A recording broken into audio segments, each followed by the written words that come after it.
Hello guys, I'm going to show you my Lenovo A3500HB with Android KitKat. As you see, I have a KitKat version.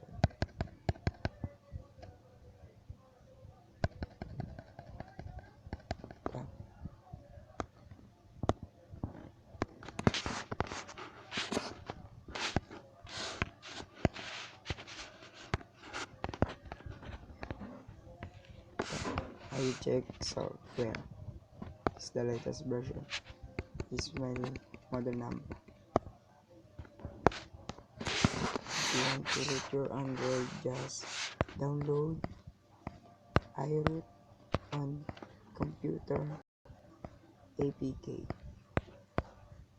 and just you need USB driver. Just find on Google Lenovo A3500HB USB driver.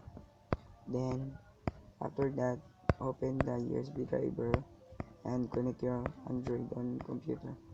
Then let's install root. And by the way, thanks for watching. You can subscribe. Bye.